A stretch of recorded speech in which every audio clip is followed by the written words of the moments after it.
Welcome आप सभी का। और अपने जो लास्ट टॉपिक्स क्लास में अपन ने किए ना, उसके बिहाफ के ऊपर पहले ये क्वेश्चंस हैं, इनको समझेंगे, फिर अपन आगे बढ़ेंगे। तो सबसे पहले आप लोग जो क्वेश्चन नंबर 6 है उस पर काम कीजिए। देखो, सबसे पहले तो अपन क्वेश्चन को पढ़ लेते हैं कि क्वेश्चन की लैंग्वेज पढ़ना जरूरी होता है। देखो, ये कह रहा है कि calculate the specific rotation value for a sugar solution. ठीक है, कोई शुगर सॉल्यूशन हो गया having 90% fraction as beta D glucose. तो क्वेश्चन बता रहा है आपको कि आपके सॉल्यूशन में 90% तो कौन है, बीटा डी ग्लूकोज है कि बीटा एनोमर है। तो ऑब्वियसली उसमें बचा हुआ कौन है, 10%, वो कौन है, अल्फा डी ग्लूकोज एनोमर हो गया। तो ये तो आपका सॉल्यूशन हो गया कि सॉल्यूशन में 90% बीटा है और 10% अल्फा है, यानी कि सॉल्यूशन जो बनाया गया था वो अल्फा का बनाया गया था, बीटा का बनाया गया था।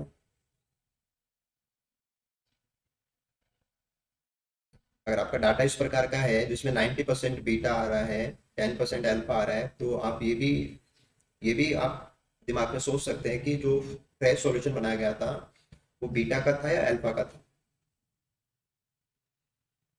बता सकते हैं आप, बीटा का था। ठीक है ना, क्योंकि आपको 36 और 64 का रेशियो पता होता है ना। तो ऐसा कभी नहीं हो सकता है कि 100% अल्फा से 90% बीटा बन गया, ऐसा नहीं होता है। 100% बीटा का सॉल्यूशन बनाया होगा जिसने भी ये बनाया था, लेकिन उसको थोड़ा टाइम हो गया, तब उसमें 10% अल्फा है वो क्रिएट हो गया। ये तो एक जनरल बात है कि आपको ये बात बताई हुई है। ठीक है, अब आपको ये बताना है कि ऐसा सॉल्यूशन जिसमें 90% बीटा हो और 10% अल्फा हो, तो दोनों को मिला के सॉल्यूशन जो बना हुआ है उसका रोटेशन पावर क्या होगा, ये आपको बताना था। देखो, आपको 100% अल्फा का रोटेशन दिया हुआ है प्लस का 112.5 डिग्री, ठीक है। और 100% बीटा का भी दिया हुआ है, दिस इज प्लस का 18.7 डिग्री। तो मैंने देखो आपको क्लास में काफी बार समझाया था कि जैसे आपका होता है प्योर अल्फा, है ना, दूसरी साइड में आप लेते हैं प्योर बीटा। प्योर का मतलब फ्रेश 100% सॉल्यूशन। तो प्योर अल्फा का कितना है, प्लस का 112.5, ठीक है। प्योर बीटा का कितना है, प्लस का 18.7। कभी भी आपको क्वेश्चन गलत नहीं करना है। देखो, जब आप कहते हो कि 100% अल्फा, इसका मतलब बीटा 0% हो जाता है, ठीक है। जब आप 100% बीटा बोलते हो तो अल्फा 0 हो जाता है, इतनी तो बात है। तो टोटल जो डिफरेंस हुआ कि आप 100% अल्फा 100% बीटा, इनके बीच में जो टोटल डिफरेंस है रोटेशन का, वो कितना है, 112 से 18.7 तक जाएंगे। तो आप इसको साइड में कैलकुलेट कर सकते हैं कि 112.5 और 18.7, तो डिफरेंस आएगा आपका 90.8। यानी कि एक किनारे से दूसरे किनारे तक, यानी कि 100% अल्फा से 100% बीटा तक अगर आप चेंजिंग करते हो एनोमर की, तो उसका नतीजा है वो 93.8 डिग्री डिफरेंस के रूप में होता है ना। ये तो बेसिक बात होगी कि जो डाटा आपको होता है ना वो ये बता रहा है। अब आपको दिमाग लगाना है कि आपके सॉल्यूशन में क्या है। आपके सॉल्यूशन में 90% बीटा है, 100% नहीं है। क्या है, 90% बीटा है। तो 90% किसके क्लोज है, 100% के क्लोज है। 90% उसके बाद में 100%, तो किनारा कौन सा है, 18.7 वाला। तो आपकी वैल्यू किसके पास आएगी, 18.7 से थोड़ी सी बड़ी आएगी, है ना। 112.5 की साइड में नहीं जाएंगे। अगर आप 90% अल्फा होता तो आप उधर होते ना। तो थोड़ा सा आप ये भी ध्यान दें कि आप जिधर काम कर रहे हो वो डायरेक्शन सही है क्या। तो यहाँ से आपको क्लियर पता लग रहा है कि हमारी वैल्यू है वो 90% बीटा की 100% बीटा के पास में जाएगी, यानी कि 18.7 के पास में जाएगी। ठीक है, अब बात ये आती है कि आप इसको एग्जैक्टली निकालोगे कैसे। ओके, देखो, जो 93.8 है वो क्या है, वो टोटल के लिए डिफरेंस है। अभी आपका कितना हो गया, इसमें 90% हो गया। तो 90% बीटा बचा हुआ है। जैसे आप ये कहते हैं कि भाई 90% बीटा है, तो इसका मतलब क्या है, उसमें 10% अल्फा क्रिएट हो गया। बीटा रोटेशन आपको ये तो बताता है कि बीटा अल्फा में कन्वर्ट हो जाता है, अल्फा बीटा में कन्वर्ट हो जाता है। तो हमारे सॉल्यूशन में 10% कौन है, 10% हमारे सॉल्यूशन में अल्फा है। तो 10% अल्फा के अकॉर्डिंग आप इसका जो पार्ट है वो माइनस करना है। ठीक है। यानी कि जो 93.8 है, आपको इसको काम में लेना है। कैसे काम में लेना है कि 93.8 है वो 100% के लिए होता है, अपन को तो इसमें से 90% है वो देखना है। तो आप इसको देखेंगे तो कितना हो जाएगा, 93.8 का 10%, ये हो गया 9.38। तो 9.38 इसमें थोड़ा सा आप बढ़ा दो बस। इसमें आपको कितना ऐड करना है, 9.38। तो 18.7 तो आपके पास था, उसमें 9.38 आप ऐड कर दीजिए, राइट। यानी कि एन नंबर के हिसाब से तो क्या हो रहा है, एन नंबर के हिसाब से हो रहा है 100% से 90%। क्योंकि आपका एन नंबर तो 100% से 90% कम हुआ है, लेकिन आपका जो कंट्रीब्यूशन है डिग्री का, है ना, जैसे 100 के लिए 93 है तो 10% कितना हो गया, 9.38 हो गया। तो आप इसमें एल्फा का कंट्रीब्यूशन जोड़ेंगे तो 18.7 से बड़ा होगा, तो बड़ा होते होते तो 112 बनता है। और उल्टा चलते तो 112 से जैसे जैसे बीटा बनेगा वैसे वैसे 18.7 पे पहुंचते हैं अपन। तो अभी अपन का काम क्या था, 9.38 जो है वो आप इसमें ऐड करें, तो कितना वैल्यू आ जाएगा, दिस विल बी आपका 28.08। ठीक है। तो दिव्या आपका आंसर सही था। आरती आपने कैलकुलेशन में कुछ गलती कर दी होगी, इसलिए 28 पॉइंट के आगे आप गलत चले गए थे। बाकी जो सोच रहे थे वो सही तरीका नहीं था। ठीक है, मैं आपको रिवाइज कर देता हूँ, कुछ नहीं करना होता है। देखो पार्ट सी में क्वेश्चन आता है 4 नंबर के लिए आता है, तो आप मान के चलो कि आपको 2 या 3 मिनट में आंसर देना होता है। ठीक है। इसमें दो ही बड़ी चीजें हैं, 112.5 और 18.7, तो इसका डिफरेंस आप निकाल लो, 93.8। ठीक है। और ये है 90%, यानी कि 100% बीटा तो है ही नहीं ना, तो इसका 10% आपको माइनस करना है। ठीक है। तो 10% माइनस करना है तो 9.38 बनेगा। और वो चीज़ काम में कहाँ आएगी, वो चीज़ काम में आएगी आपके बीटा के साथ में, यानी कि इसके साथ में। कैसे काम में आएगी, क्योंकि 18.7 100% के लिए होता है, 90% के लिए थोड़ा सा बढ़ जाएगा तो चीज़ प्लस होगी। यानी कि 18.7 के अंदर 9.38 आप जोड़ेंगे तो आपको आपका आंसर मिल जाएगा। तो आप इसको मतलब क्विकली आधे मिनट में भी कर सकते हो। आपको टॉपिक तो क्लियर हो गया ना। हेलो। Yes sir. कॉन्सेप्ट तो यही लगेगा, आती है ना, कैलकुलेशन में आपसे दिक्कत हुई होगी ना। देखो ये होता है कि 100% अल्फा 100% बीटा, बीच में जो है वो 100 से 0 बन जाए, 0 से 100 बन जाए, वो कितना 93.8 का मामला है। अब उसमें से कोई 90% है तो उसका 90% हिस्सा तो उसका ही हो गया, है ना। तो 93.8 में से दूसरे वाले का निकाल दो 9.38, तो बाकी बचा हुआ तो उसका ही है। और जो भी बचा हुआ है उसको आप 18.7 के साथ में काम में ले लो। यानी कि इसमें कुछ पजल होने की जरूरत नहीं है, आपको पता चल गया कि 93.8 सारा इश्यू जो होता है उसका है। अब उसमें से आपको 10% के अकॉर्डिंग देखना है। अब आप उसको चेंज कर दो, बस काम में ले लो, हो जाएगा ना अभी तो।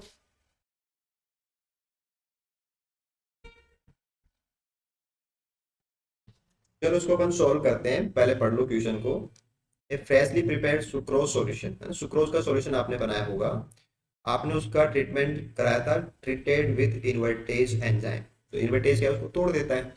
और फिर आपने ऑलमोस्ट 30% सुक्रोज उसको डाइजेस्ट करा दिया, यानी कि अब आपके पास 70% तो सुक्रोज बचा हुआ है, और 30% सुक्रोज के टूटने से जो बनते हैं वो प्रोडक्ट बचे हुए हैं। स्पेसिफिक रोटेशन वैल्यू जो डाइजेस्टेड सॉल्यूशन है उसकी आपको बतानी है, राइट। देखो इसमें दो चीजें हैं, एक एक करके उनको अप्लाई करो। सबसे पहले तो आपको ये पता होना चाहिए कि यहाँ पे इन्वर्टेज से डाइजेस्ट कराने का मतलब क्या है। तो उसमें देखो क्या होता है कि जो सुक्रोज होता है, जब आप उसको एंजाइम से डाइजेस्ट कराएंगे तो उससे ग्लूकोज और फ्रक्टोज बनता है ना, इक्विमोलर मिक्सचर।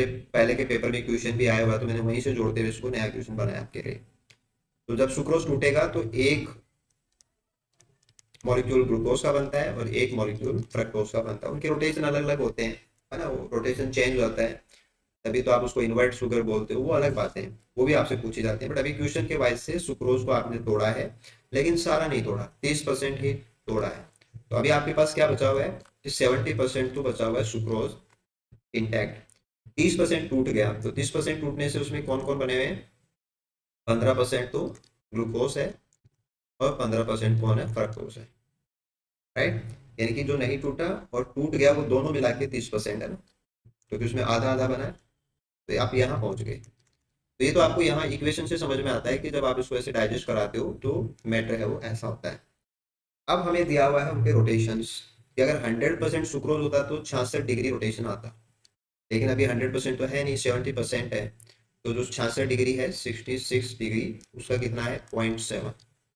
ठीक है। ग्लूकोज है, अगर 100% ग्लूकोज होता तो 52 डिग्री होता प्लस में, लेकिन 15% ही है। तो जो 52 डिग्री है उसका 15% यानी कि 0.15। ऐसे आपका फ्रक्टोज है, 92 होता लेकिन माइनस में, तो अभी आपको माइनस तो लगाना ही पड़ेगा। 92 इंटू 0.15। तो आप इनको सोल्व करेंगे, इसको सोल्व करेंगे तो ये वैल्यू आ रही है आपकी 46.2 प्लस में। इसको सोल्व करेंगे इसका तो ये आ जाएगा आपका प्लस का 7.8, और ये माइनस वाला सोल्व करेंगे तो आएगा आपका माइनस का 13.8।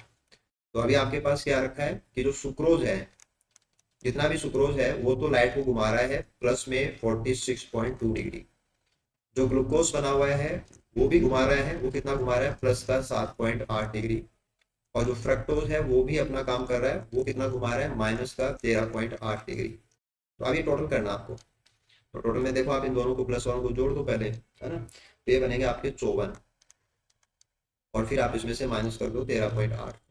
ठीक है, तो ये आ जाएगा 40.2 डिग्री, यानी कि 40.2 डिग्री रोटेशन है वो ये मिक्सचर कर रहा है, जिस मिक्सचर में आपने 30% सुक्रोज को डाइजेस्ट करवा रखा है, और जो प्रोडक्ट है वो सॉल्यूशन के अंदर ही डले हुए हैं, है ना। आपके सॉल्यूशन में एक ऐसा मिक्सचर है जिसमें 70% सुक्रोज, 15% ग्लूकोज, 15% फ्रक्टोज, सब अपना आप रोटेशन कर रहे हैं। उनका कॉन्ट्रीब्यूशन क्या आएगा, कॉन्ट्रीब्यूशन क्या आएगा वो आपने निकाल लिया। अब मिला करके क्या करेंगे, प्लस प्लस वाले अलग जोड़ो, माइनस वाले उसमें से माइनस करो, देन वी विल गेट 40.2। तो आंसर अपने पास क्या आएगा 40.2। ठीक है है ना। इक्विमोलर मिक्सचर बनता है ना, बराबर मात्रा में दोनों इक्वल इक्वल बनते हैं। तो 30% में दोनों के टूटेंगे ना, तो उसके टुकड़े हैं। 30% ग्लूकोज कर दे आप, 30% फ्रक्टोज कर दे, तो 60 तो वही हो गया, 60 और 70 130 हो गया। ये थोड़ी होगा 15-15 करना आपको। फिर उनके रोटेशन अपने अपने हैं, वो आप अप्लाई करें, फिर टोटल कर दे आप। ओके, चलिए ठीक है। इसके बाद में अपन अपनी क्लास वाइज कुछ और बातें डिस्कस कर लेते हैं। आप लोग स्ट्रक्चर के बारे में जान रहे थे, तो वहाँ पे देखो सबसे पहले मोनोसेकेराइड्स हैं। तो मोनोसेकेराइड की एक तो स्ट्रक्चर है ना, आपके स्ट्रक्चर में आपको केमिकल स्ट्रक्चर पता होनी चाहिए, और फिशर फॉर्मूले, हॉवार्ड फॉर्मूले ना, वो सब आपको इसमें पता होने चाहिए, क्योंकि पेपर्स में क्वेश्चन किसी भी एंगल से हो सकते हैं। प्यूरेनोज रिंग, पायरनोज रिंग, है ना, ये भी आप चेक कर लेना। जहाँ पे प्यूरेनोज है, पायरनोज है, एल्डोज, कीटोज, वो सारी बातें आ गई थी जो स्पेसिफिक है ना। जैसे मेनली आपका ग्लूकोज होता है, तो ग्लूकोज का तो स्ट्रक्चर आपको मेनली पता होना चाहिए। ग्लूकोज तो आपका मैन होता है। अब ग्लूकोज के बाद में जैसे आप बाकी हेक्सोज हैं वो भी ले लेंगे, लेकिन यहाँ पे बार बार आप देख रहे हैं कि पेपर में क्वेश्चन एपीमर का आता है ना, C4 epimer, C2 epimer.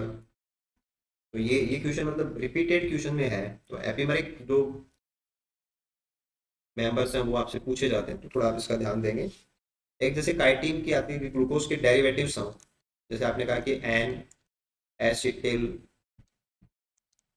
Glucose amine. ठीक है, तो उसमें ढांचा जो होता है ना, स्ट्रक्चर, वो तो ग्लूकोज का ही है, बट वहाँ पे एसिटिल ग्रुप और अमाइन ग्रुप है ना, ये जुड़े हुए हैं। तो सेकंड पोजीशन जो होती है वहाँ पे स्ट्रक्चर होती है। फिर आप इसकी बात करते हैं कि जो काइटिन वगैरह है उन सब के अंदर ये कंपोनेंट होता है। तो एक तो जैसे मैन शुगर जो होते हैं, एक उनके डेरिवेटिव जो होते हैं, जैसे आप फंजाई में जाएंगे तो पूरा ग्रुप है, तो वहाँ पे आपको एसिटिल ग्लूकोसामाइन लेना है, राइट। तो रिंग वाइज बातें हो, स्ट्रक्चर वाइज बातें हो, रिड्यूसिंग नॉन रिड्यूसिंग वाइज बातें हो, है ना, किरेल कार्बन वाइज बातें हो। तो मोनोसेक्राइड जिसमें आपको लास्ट बार बताया था कि आप 3 से लेके जो 6 तक कार्बन वाले हैं वो सारे आपको अच्छे से पता होने चाहिए। पिछले पेपर्स में जो जो क्वेश्चन आ रखे हैं ना स्ट्रक्चर वाले, वो आप सारे सारे क्वेश्चन उनको एक बार कवर कर लेना। ठीक है, इसके बाद में दूसरा जो सेक्शन जाता है वो डाइसेकेराइड्स का आता है। देखो डाइसेकेराइड आपसे पूछे जाते हैं बॉन्डिंग को लेके, बॉन्डिंग का जो पैटर्न होता है ना, जैसे शुगर 1 एंड शुगर 2। तो दोनों शुगर्स आपस में ग्लाइकोसाइडिक बॉन्ड जो होता है वो बॉन्डिंग उसका पैटर्न, है ना, वो यहाँ का मेन क्वेश्चन होता है। तो डाइसेकेराइड में जो भी क्वेश्चन आएंगे वो मेनली आपके आते हैं बॉन्डिंग वाले। तो बॉन्डिंग आपको समझनी है। बॉन्डिंग से मतलब जैसे आप स्ट्रक्चर जब मोनोमर समझ जाते हो, जैसे आपने मोनोमर क्लियर कर लिया सपोज, तो जब आप मोस्टली डाइसेकेराइड पे जाते हैं तो एक तो आपको कार्बन 1 और दूसरा कार्बन 4, इनको यूज करना होता है। C1 है ना, C1 कार्बन, C4 कार्बन। आप उसमें C4 पे जब जाते हो तब तो कुछ अल्फा बीटा होता नहीं है, अब C1 पे रहते हो तो फिर यहाँ पे अल्फा बीटा भी होता है। तो ऑलमोस्ट आपका सारा जो डाइसेकेराइड का बॉन्डिंग है वो आपको कौन से कॉन्स्टिट्यूएंट मोनोमर्स हैं, है ना, उनमें C1 किसका काम में आ रहा है, C4 किसका काम में आ रहा है। अब C1 काम में आ रहा है तो वो अल्फा काम में आ रहा है या बीटा काम में आ रहा है, ये आपको चेक करना है। आई थिंक ये भी आप आपके पास जो कंटेंट है उसमें से आराम से कर लेंगे, इसमें कुछ सोचने वाली बात तो है ही नहीं ना, है ना। इसके बाद में जो इनवर्ट शुगर का मामला था वो तो आपने अभी एक ट्यूशन भी किया है ना। इनवर्ट शुगर का मतलब ये था कि जब आप सुक्रोज लेते हैं तो वो लाइट को पॉजिटिवली रोटेट करता है, लेकिन जब आप उसको तोड़ देते हैं तो ग्लूकोज प्लस फ्रक्टोज बनता है। ठीक है, अब ग्लूकोज है वो 52.7 डिग्री प्लस में घुमा रहा है और ये माइनस का 92 डिग्री घुमा रहा है। फिर आपके क्वेश्चन में आता है कि जब आप तोड़ते हैं तो बराबर बराबर मात्रा में बनता है ग्लूकोज और फ्रक्टोज। तो एक मॉलिक्यूल तो घुमा रहा है प्लस में 52 डिग्री, दूसरा घुमा रहा है माइनस में 92 डिग्री, तो सारा मिलाकर के क्या हो जाएगा, माइनस में हो जाएगा। तो आपका जो सुक्रोज है वो तो था डेक्स्ट्रो रोटेटरी, और जो प्रोडक्ट बनेंगे वो बनेंगे लीवो रोटेटरी ओवरऑल, इसलिए अपन इसको क्या बोलते हैं, इनवर्ट शुगर के रूप में इसको जानते हैं। तो इनवर्ट शुगर ये भी क्वेश्चन की लैंग्वेज में आया हुआ है, तो इनवर्ट क्यों बोल रहे हैं, कारण क्या है ना, रोटेशन कैसे चेंज हो गया प्लस से माइनस डेक्स्ट्रो से लीवो, है ना, ये आपको पता होना चाहिए। इसके बाद में जब आप आगे जाएंगे तो आपके पास आएंगे पॉलीसेकेराइड्स, पॉली वाले ना।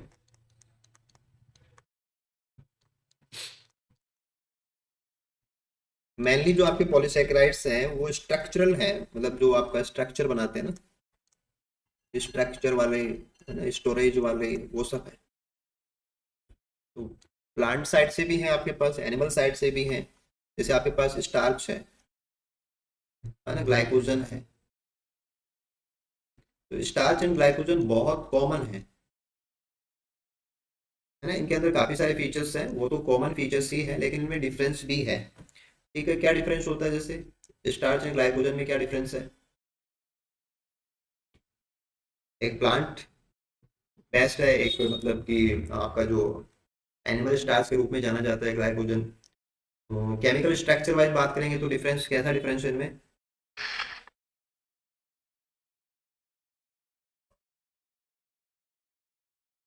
यहाँ पे डिफरेंस आता है ना ब्रांचिंग का,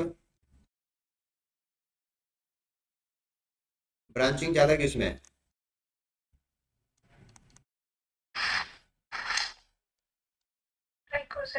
ग्लाइकोजन में, क्योंकि ये बहुत कॉमन सी बात है देखो, कि ग्लाइकोजन जैसे आप इधर एनिमल साइड में लेते हैं, आप पूरा मेटाबॉलिज्म पढ़ते हैं, लीवर पढ़ते हैं, ग्लाइकोजन का स्टोरेज पढ़ते हैं, वो सब क्या है, वो सब है कि कम स्पेस में ज्यादा फ्यूल भरना, कॉम्पैक्ट तरीके से, कि स्पेस कम हो मटेरियल ज्यादा आ जाए तो ब्रांचिंग बढ़ानी पड़ती है ना आपको, तो ज्यादा ब्रांच्ड है। अब इसमें देखो आप स्ट्रक्चर में जाएंगे तो डिफरेंस कुछ भी नहीं है। एक तो आपके आते हैं स्ट्रैट चेन, जहाँ पे आपको α1 4 लिंकेज लेना होता है। एक आता है आपका ब्रांच पॉइंट, ध्यान देना क्या लिखा है, ब्रांच पॉइंट लिखा है, पॉइंट। तो उसकी ब्रांच, उसका पैटर्न क्या होता है, α1 6, ये होता है कि ग्लूकोज के मोनोमर्स होते हैं उनके बीच में ये पैटर्न पाया जाता है। अब यहाँ जो क्वेश्चन आएंगे उसमें दो ही चीजें होती है, एक तो आपको स्ट्रैट चेन का पता होना चाहिए और ब्रांच पॉइंट का पता होना चाहिए। मैंने आपको एक डायग्राम बना के क्लास में से समझाया हुआ है, याद आ रहा है आपको,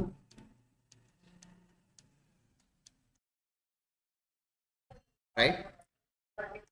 तो ये जो आपका पूरा चेन है, इसमें तो आपका α1 4, और ये पूरा चेन है इसमें भी क्या है, α1 4, राइट। अब मैं यहाँ पे लेबल कर रहा हूँ, लिख रहा हूँ मैं यहाँ पे लिख रहा हूँ ए, यहाँ पे लिख रहा हूँ बी, यहाँ पे लिख रहा हूँ सी, और यहाँ पे लिख दिया मैंने डी। तो रिड्यूसिंग कार्बन कहाँ पे है? ए पे है, बी पे है, सी पे है या डी पे है? कहाँ पे रिड्यूसिंग कार्बन? अगर कोई भी चेन हो, ब्रांच हो, अनब्रांच हो, स्टार्च हो, ग्लाइकोजन हो, कुछ भी हो, उसको आप ऐसे दिखाएं तो उसमें ए बी सी डी जो 4 जगह लेबल की है उसमें से रिड्यूसिंग कार्बन कहाँ पे है?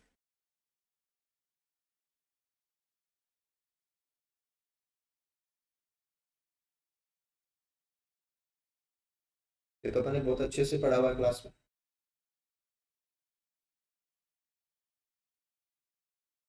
देखो अब वेरी लास्ट के इन दो को देखो, ये क्या है? एस है। लिंकेज क्या है? अल्फा 1 4। तो इसका तो है 1, इसका है 4, ये आपस में जुड़ गए यहाँ पे। तो इसका यहाँ पे कौन फ्री है? अल्फा 1 फ्री है।